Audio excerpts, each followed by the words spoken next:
மகிழும் இயேசுவின் நாமம் திவ்ய மதுரமமே. தேனினி மகிழும் இயேசுவின் நாமம் திவ்ய மதுரமமே. அதை தேடிய நாடி ஓடியே வருவாய் தினமும் நீ மனமே. தேனினி மகிழும் இயேசுவின் நாமம் திவ்ய மதுரமமே.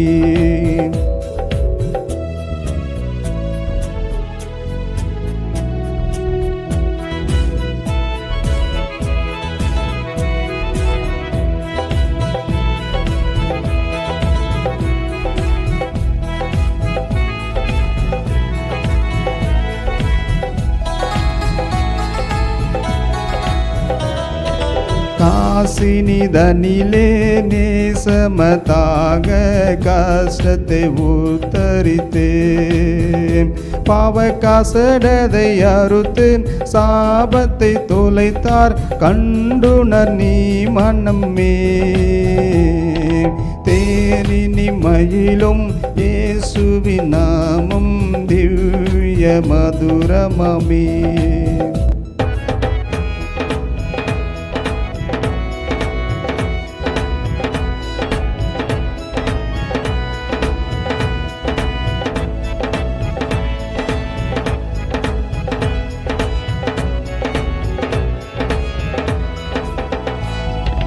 தாவியை மீட்க தாவியை உயிரே தாமே ஈந்தவராம். பின்னும் நேமம் என் கருணை நிலை தர முண்டு நிதம் துதி என் மனமே. தேனினி மகிழும் இயேசுவின் நாமம் திவ்ய மதுரமமே.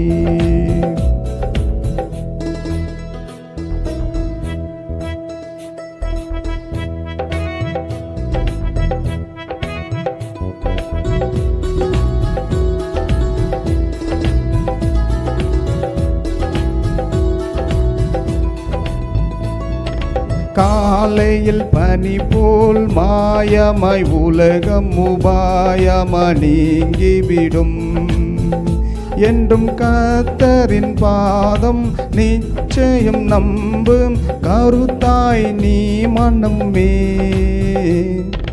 தேனினி மகிழும் இயேசுவின் நாமம் திவ்ய மதுரமமே.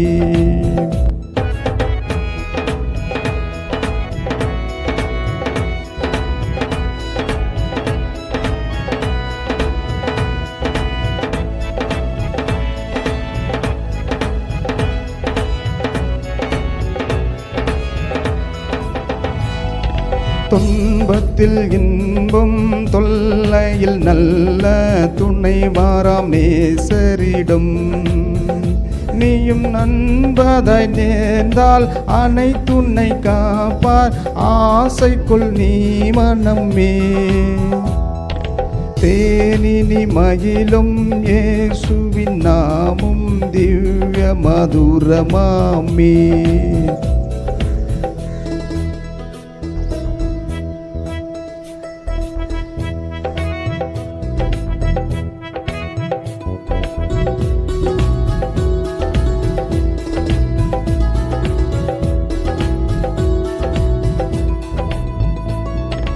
பூலோகத்தாரும் மேலோகத்தாரும் புகழ்ந்து போற்று நாமும். அதை பூண்டு கொண்டால்தான் பொன்னகர் வாழ்வில் புகுவாய் நீ மனமே. தேனினி மகிழும் இயேசுவின் நாமம் திவ்ய மதுரமாமே.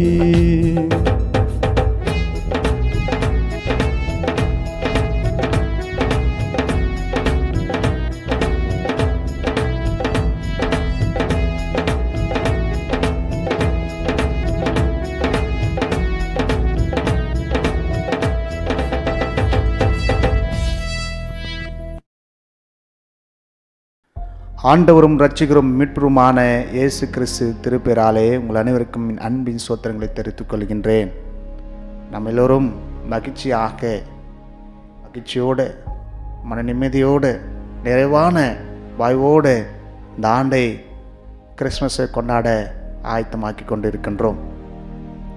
திருச்சபை இன்றைக்கு அட்வென்ட் சண்டேவாக, வருகையின் ஞாயிறாக திருச்சபை அனுசரிக்கின்றது. ஏறக்குறைய 4ஆம் நூற்றாண்டுக்கு முன்பதாக செயின்ட் ஆண்ட்ரூ என்ற தேவ மனிதன் நவம்பர் மாதம் 30ஆம் நாளிலே அவர் மரித்ததாக, அந்நாளிலிருந்து ஒவ்வொரு ஆண்டும் அவரை நினைக்குறவனமாக திருச்சபை அனுசரிக்கின்றது. கிறிஸ்துமஸ் முன்பதாக வருகின்ற 4 வாரங்களிலே முதலாம் அட்வென்ட்டாகவும், 2ஆம் அட்வென்ட்டாகவும், 3ஆம் அட்வென்ட்டாகவும், 4ஆம் அட்வென்ட்டாகவும் ஒவ்வொரு ஞாயிறும் அவனுடைய பிறப்பை நினைவு கூறுவர்களாக, அவர் உனக்காக எனக்காக பாவிகளை மீட்க வந்தார் என்று அறிந்து நம் பாவங்களை போக்க வந்த தேவனை நம்முடைய உள்ளங்களை அழைக்கின்ற நாட்களாக இந்த அட்வென்ட் ஞாயிறுகள் நமக்கு திருச்சபையினுடைய பேரர்களால் கொடுக்கப்படுகின்றன. கிறிஸ்டியன் லிட்ராஜிக்கல் கேலண்டர் பார்க்கும்போது முதல்வராக வருகின்றது அட்வென்ட் சீசனாகவும் காணப்படுகின்றது. தொடர்ச்சியாக கிறிஸ்துவின் பிறப்பு நாட்கள் வருகின்றது, தரிசன நாட்கள் வருகின்றது, லெந்து காலங்களாக வருகின்றது, கிறிஸ்து உயிர்த்தெழுந்த நாட்கள் வருகின்றன. கடைசியாக பெண்டகோஸ்ட் காலங்கள் வருகின்றதை நாம் பார்க்கின்றோம். நாம் இந்த அட்வென்ட் காலங்களிலே இயேசு கிறிஸ்து உனக்காக எனக்காக பெத்லகேம் என்ற சிறு கிராமத்தில் பிறந்தார் என்று, அந்த கிராமத்தை அவர் தெரிந்து கொண்டார் என்று உண்மையை அறிந்தவர்களாக இந்த அட்வென்ட் காலங்களிலே நாம் அவரை ஆராதிக்கின்றோம். இரண்டாவது பார்க்கும்போது ஒன்றுமில்லாத வாக்கியாக இருக்கின்ற அந்த வாக்கியை அவர் மாற்ற வேண்டும். எப்படி அவர் பாவிகளை ரட்சிக்க உலகத்துக்கு வந்தாரோ அதே நோக்கத்துடன் நம்முடைய வாக்கியம் ஒன்றுமில்லை என்னுடைய வாக்கியம் என்று அவருக்கு ஒப்பு கொடுத்து, ஆண்டவரே நீர் பெத்லகேமிலே பிறந்த அந்த நோக்கத்தை நாங்கள் நினைவு கூர்ந்து என்னுடைய வாக்கியம் பரிபூர்ண வாக்கியாக்க, நீ பிறந்ததன் மூலமாக பெத்லகேம் என்ற கிராமத்துக்கு உலக அளவில் சரித்திரத்தில் ஒரு புதிய அத்தியாயத்தை தந்தீரே, அதே போல் எங்களுடைய வாழ்க்கையை மாற்ற வாரும் என்று ஆண்டவரை ஆராதிக்கின்ற நாட்களாக இது காணப்படுகின்றது. மூன்றாவது பார்க்கும்போது இந்த வருகையின் நாட்களிலே நீர் முதல் வருகையிலே எங்களுக்கு பாவம் மன்னிப்பின் நிச்சயத்தை தந்தீர், ஏழை எளிய மக்களுக்கு புதிய வாழ்வை தந்தீர், புதிய நம்பிக்கை தந்தீர். அதன் மூலமாக நம்முடைய 2ஆம் வருகைக்காக நாங்கள் காத்திருக்கின்றோம் என்று 2ஆம் வருகைக்காக நாம் ஆயத்தம் ஆகிக்கொள்ள நேரங்களாக ஒவ்வொரு திருச்சபையும் இந்த அட்வென்ட் காலங்களிலே அவருக்காக நாம் ஆயத்தப்படுகின்ற மக்களாக இது காணப்படுகிறது. இந்த நாளுக்காக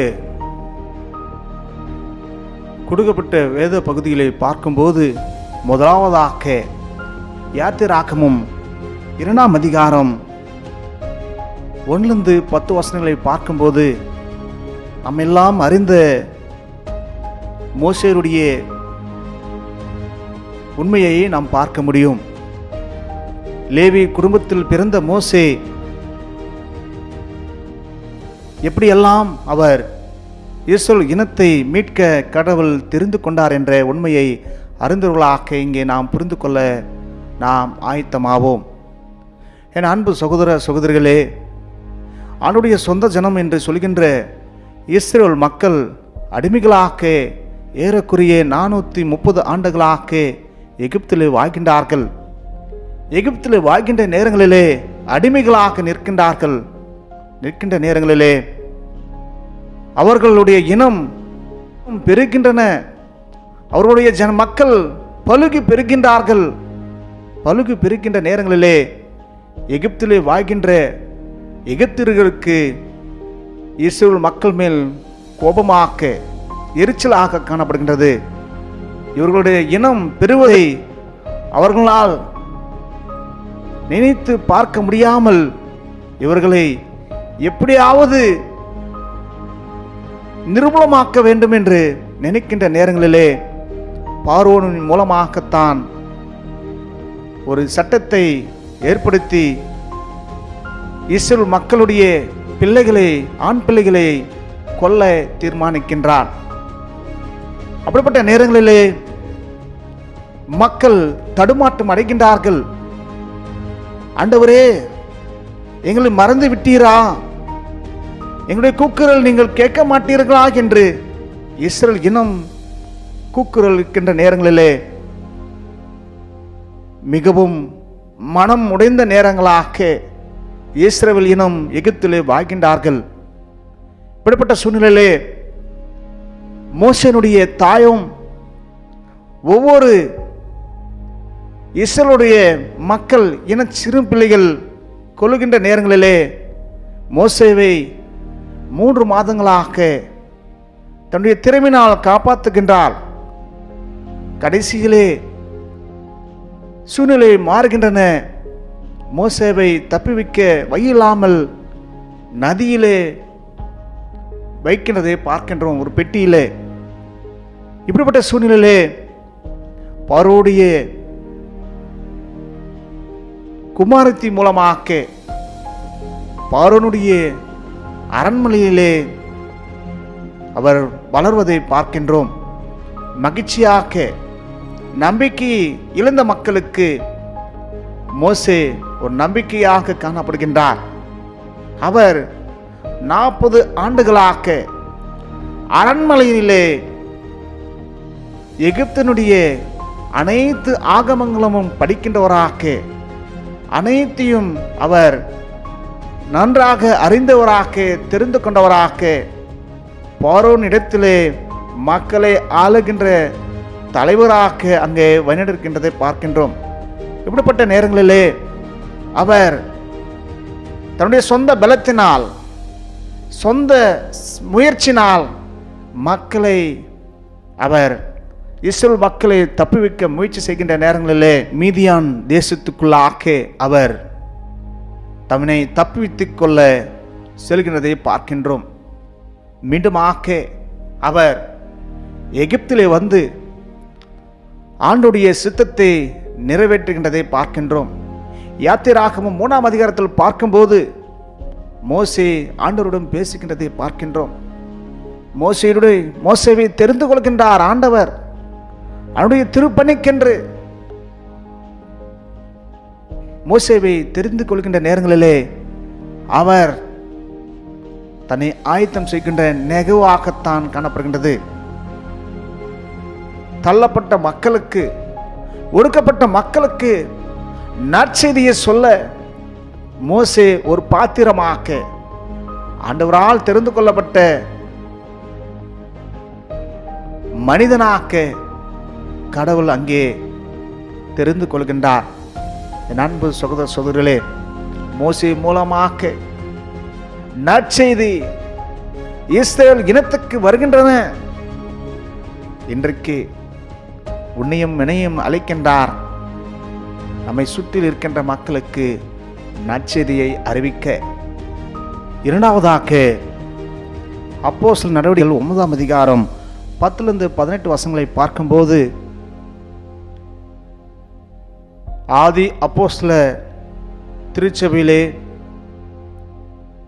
காணப்பட்ட மாபெரும் புரட்சியாக யூதருக்கு மட்டுமல்ல, ஆண்டவராக இயேசு கிறிஸ்து புறஜாதிக்கும் அவர் கடவுள் என்று உரைத்து சொன்ன மாபெரும் வீரனாக அங்கே காணப்படுகின்ற ஒரு மனிதனை நாம் பார்க்கின்றோம். தமஸ்கு பட்டணத்திலே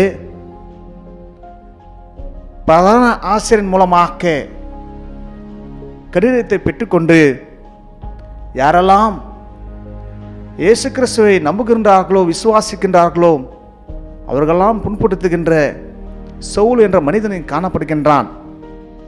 ஆனால் சவுல் மேல் அக்கறை கொண்ட தேவன் இங்கே காணப்படுகின்றார். சவுல் யூத மதத்தை நன்றாக பின்பற்றுகின்றவன், யூத மதத்தில் இருக்கின்ற அனைத்தையும் அறிந்தவர், வித்வானாக காணப்படுகின்றார். ஆனால் அவனுடைய திட்டமோ வேறு விதமாக இருக்கின்றது. ஆண்டவர் சவுலை தெரிந்து கொள்கின்றார். அன்னையா என்ற உத்தமன் தமஸ்கு பட்டணத்தில் வாழ்கின்ற நேரங்களிலே அன்னையாவுக்கு தரிசனத்தை காண்பித்து, நீ அங்க தமஸ்கு பட்டணத்தில் இருக்கின்ற சவுலை சந்திக்க நீ செல்ல வேண்டும் என்று சொல்கின்ற நேரங்களிலே அனனியா அவனுடைய சித்தத்தை ஏற்றுக்கொண்டு செல்கின்றார். சவுல் முன்பதாக நிற்கின்றார். சவுல் முன்பதாக நின்று சவுல் மேல் தன்னுடைய கைகளை வைக்கும்போது சவுலுடைய கண்கள் திறக்கப்படுகின்றன, பார்வையை பெற்றுக்கொள்கின்றான்.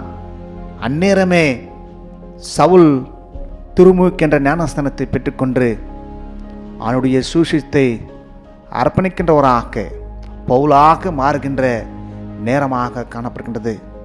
கிறிஸ்தவர்களை பின்பற்றின கிறிஸ்தவர்களை கண்டவுடனே அவர்களை கொல்ல வேண்டும், அவர்களை நொறுக்க வேண்டும், அவர்களை புண்படுத்த வேண்டும் என்று நினைத்த சவுல் பவுலாக மாறி ஆண்டவருக்காக அவருடைய சுவிசேஷ பாரத்தை அறிந்தவனாக உலகமெங்கிலும் அவனுடைய பாடுகளை ஏற்றுக்கொண்டு செல்கின்ற நிகழ்வாகத்தான் காணப்படுகின்றது. பவுலின் மூலமாக யூதருக்கு மற்றும் ஆண்டவர் அல்ல இயேசு கிறிஸ்து புறஜாதி மக்களுக்கும் அவர் இரட்சகர் என்று உரைத்து சொன்ன நிகழ்வாகத்தான் இங்கே காணப்படுகின்றது. என் அன்பு சகோதர சகோதரிகளே, ஆம், அவனுடைய சித்தத்தை நாம் அறிகின்றவர்களாக வாழ வேண்டும். இந்த சூழ்நிலையில் நாம் பார்க்கும்போது ஆண்டரை விட்டு நாம் செல்கின்ற மக்களாக இருக்கின்றோம். ஆனால் அவனுடைய சித்தமோ நம்மை அழைக்கின்ற நோக்கமாக இங்கே காணப்படுகின்றது. மாபெரும் விடுதலையை திருச்சபை பவுல் மூலமாக கண்டது. சாட்சியாக வாழ்நாள் முழுவதும் சீர்திருத்தத்தை தந்த ஊழியராகத்தான் தன்னுடைய வாழ்க்கையை முடிக்கின்றார்.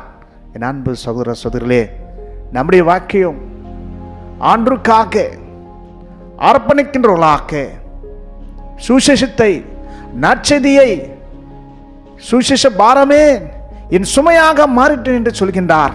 சுவிசேஷத்தை அறிவிக்கின்றவர்களாக நம்முடைய வாழ்க்கையை புறஜாதிகளுக்கு அர்ப்பணிக்கிறவர்களாக நிற்கின்றோமா? நாம் சிந்தித்து பார்ப்போம். பரிசுத்த லூக்கா எழுதின நற்செய்தி நூல் 1ஆம் அதிகாரம் 46 56 வசனங்களை பார்க்கும்போது ஆண்டவரால் தெரிந்து கொள்ளப்பட்ட பாத்திரமாக மரியாள் காணப்படுகின்றாள். பெண்களுக்குள்ளாக ஆசீர்வதிக்கப்பட்ட தாயாக நிற்கின்ற நிகழ்வாகத்தான் காணப்படுகின்றது. மரியாள் கர்ப்பவதியாக இருக்கின்ற நேரங்களிலே மற்றொரு கர்ப்பவதியாக இருக்கின்ற எலிசபெத்தை சந்திக்க யூதியா பகுதியில் இருக்கின்ற மலைகளில் வாய்கின்ற எலிசபெத்தை சந்திக்கின்றார். அந்த நேரங்களிலே எலிசபெத்தினுடைய வயிற்றில் இருக்கின்ற குழந்தை துள்ளி குதித்ததாக மகிழ்ச்சியில் நிறைந்த நிகழ்வாகத்தான் காணப்படுகின்றது. இங்கே பார்க்கும்போது என் அன்பு சகோதர சகோதரிகளே, மரியாள் பெண்களுக்குள்ளாக உத்தமராக காணப்படுகின்றார். திருமணம் ஆகாமல் இருக்கின்ற நேரங்களிலே பரிசுத்த ஆவியினால் நிரப்பப்பட்டவராக கன்னி மரியாள் காணப்படுகின்றார். ஆண்டவர் மரியாளுடைய உத்தமத்தை அறிந்துகின்றார். ஆண்டவர் மரியாளுடைய பரிசுத்தத்தை காண்கின்றார். அவனுடைய சித்தத்தை ஏற்றுக்கொள்கின்றார். இன்றைக்கு நம்முடைய வாழ்க்கைகளை பார்க்கும்போது நம்முடைய சித்தம் உலகத்தை சார்ந்து வாழ்கின்ற சித்தமாக காணப்படுகின்றது. ஆனால் நம்மேலோ அவனுடைய சித்தமோ வேறு விதமாக காணப்படுகின்றது. தேவதூதன் மரியாளுடன் பேசுகின்ற நேரங்களிலே அவனுடைய சித்தத்துக்கு ஒப்புக் கொடுக்கின்றாள். உலகத்துக்கு தெய்வத்தை காண்பித்த தாயாக மரியாள் காணப்படுகின்றாள். தன்னுடைய சித்தமல்ல, உம்முடைய சித்தம்தான் என்னுடைய சித்தம் என்று அவனுடைய திருப்பணிக்கு தன் வாழ்க்கையை அர்ப்பணித்தன் மூலமாக இன்றைக்கும் பெண்களுக்குள்ளாக ஆசீர்வதிக்கப்பட்ட தாயாக நிற்கின்றதை பார்க்கின்றோம். தொடர்ச்சியாக பார்க்கும்போது மரியாள் இப்படியாக சொல்கின்றார், என் ஆத்துமா கர்த்தரை மகிமைப்படுத்துகின்றது, என் ஆவி என் இரட்சகராகிய தேவனில் களி கூறுகின்றது. அவர் தம்முடைய அடிமையின் தாய்மையை நோக்கி பார்த்தார். இதோ இது முதல் எல்லா சந்ததிகளும் என்னை பாக்கியவதி என்பார்கள் என்று சொல்கின்ற வார்த்தைகளாக காணப்படுகின்றது. அன்றைய முன்பதாக தன்னை அர்ப்பணித்தின் மூலமாக அனைத்து ஜனம் அனைத்து ஜாதிகளும் மரியாளை பாக்கியவதி என்று சொல்கின்ற மிக பெரிதான உன்னதமான புகழாரத்தை பெற்றுக்கொண்ட நிகழ்வாகத்தான் இங்கே பார்க்க முடியும். தொடர்ச்சியாக பார்க்கும்போது மரியாள் சொல்கின்றார், வல்லமையுடையவர் மகிமையானவைகளை எனக்கு செய்தார், அவருடைய நாமம் பிரசுத்தமுடையது, அவருடைய இரக்கம் அவர்களுக்கு பயந்திருக்கிறவர்களுக்கு தலைமுறை தலைமுறையாக உள்ளது என்று சொல்கின்ற வாயாவாக இங்கே காணப்படுகின்றது. இரக்கத்தை பெற்றுக்கொள்கின்ற நிகழ்வாக அவனுடைய மாட்சிமை பெற்றுக்கொண்ட தாயாக காணப்படுகின்றார். தொடர்ச்சியாக பார்க்கும்போது பலவான்களை ஆசனங்களிலிருந்து தள்ளி தாய்முள்ளவர்களை உயர்த்தினார் என்று சொல்கின்றார். பசு உள்ளவர்களை நன்மையினால் நிரப்பி ஐஸ்வர்யமுள்ளவர்களை வெறுமையாய் அனுப்பிவிட்டார் என்று சொல்கின்ற வார்த்தையாக காணப்படுகின்றது. ஆண்டவருக்கு பயந்தவர்கள் மேல் அவருடைய கிருபை சூழ்ந்து கொள்கின்ற இந்த நிகழ்வாகத்தான் காணப்படுகின்றது. பலவான்களை அவர் தள்ளுகின்ற தேவனாக புறக்கணிக்கின்ற தேவனாக காணப்படுகின்றார். தாய்மை உள்ளவர்களுக்கும் அவர் உயர்த்தி சிங்காசனத்தில் வைக்கின்றவராக பேரின்பத்தில் வைக்கின்றவராக காணப்படுகின்றார் என்று சொல்கின்றார். பசி உண்டவர்களுக்கு நன்மைகளால் நிரப்புகின்ற தேவன் ஐஸ்வர்யமுள்ளவர்களை வெறுமையாய் அனுப்புகின்ற தேவன் என்று உன்னதமான தேவனை குறித்து சொல்கின்ற நிகழ்வாகத்தான் இங்கே காணப்படுகின்றார். என் அன்பு சகோதர சகோதரிகளே, தன்னை தாய்த்ததன் மூலமாக உலகத்தை ரட்சிக்க உலகத்தின் பாவங்களை சுமந்து தீர்க்கின்ற எம்பெருமான இயேசு கிறிஸ்துவை பெற்றெடுத்த தாயாக்க மரியாள் காணப்படுகின்றார். உலகத்துக்கு நற்செய்தி, உலகத்துக்கு பேரானந்தம் மகிழ்ந்து கொண்டாடுகின்ற நிகழ்வாக காணப்படுகின்றது. தன்னுடைய வாழ்க்கையை அர்ப்பணித்தால் ஆண்டவருக்கென்று நம்முடைய வாழ்க்கையை ஆண்டவருக்கென்று அர்ப்பணிக்கின்றோமா? அன்று அர்ப்பணித்ததன் மூலமாக உலகமெங்கிலும் மரியாள் நற்செய்தியை சொன்னவராக உலகத்துக்கு இயேசு கிறிஸ்து மூலமாக மாபெரும் மகிழ்ச்சி, இயேசு கிறிஸ்து மூலமாக பேரானந்தம் இன்று அன்றும் பெற்றுக்கொண்டது. எப்படி மோசே மூலமாக இஸ்ரவேல் மக்கள் விடுதலை பெற்றுக்கொண்டார்களோ, எப்படி பவுல் மூலமாக யூதரல்ல புறஜாதியரும் இயேசு கிறிஸ்துவை அறிந்து கொண்டார்களோ, நற்செய்தியை, இன்றைக்கு நாம் இயேசு கிறிஸ்து முன்பதாக அவர் காண்பித்த போதனைகளை பெற்றுக்கொண்டு நற்செய்தியில் ஆண்டவருக்கென்று சாட்சிகளாக வாழ்வோம். உண்மையான கிறிஸ்மஸ் ஆக்க இந்த கிறிஸ்மஸ் நாட்களிலே சுவிசேஷத்தை விதைக்கின்ற மக்களாக, சுவிசேஷத்தை பரவ செய்கின்ற மக்களாக இந்த அட்வென்ட் காலங்களிலே நம்மை ஒப்பு கொடுப்போம். சுவிசேஷ பாரம் என்பது என் சுமையாக மாறிட்டு என்ற பலுடிகளை வார்த்தையை நாம் பின்தொடர்களாக ஆண்டவருக்காக சாட்சிகளாக நிற்போம். ஆத்ம ஆதாயம் செய்கின்றவர்களாக நிற்போம். இந்த கிறிஸ்மஸ் நாட்களிலே நற்செய்தியை அனைத்து மக்களுக்கும் சொல்லுகின்றவர்களாக, அவருடைய போதனை மூலமாக ஏழை எளிய மக்களுக்கு ஆதரிக்கின்றவர்களாகவும், ஒடுக்கப்பட்டவர்களுக்கு ஆதரிக்கின்ற மக்களாகவும் நான் நிற்போம். இப்படி செய்யும்போது நம்முடைய வாழ்க்கை உண்மையான கிறிஸ்தனுடைய வாழ்க்கை போல நம்முடைய வாழ்க்கை மாறும் என்பதில் சந்தேகமில்லை. கண்களை மூடுவோம். அன்பும் இருக்குமுள்ள பிதாவே, இப்படியாக உடைய பிறப்பு நாளை முன்னே வைத்து நாங்கள் இந்த அட்வென்ட் நேரிலே நற்செய்தியை சொல்ல ஆயத்தப்படுகின்ற நாட்களாக முதலாவதாக நாங்கள் அர்ப்பணிக்கின்றோம்.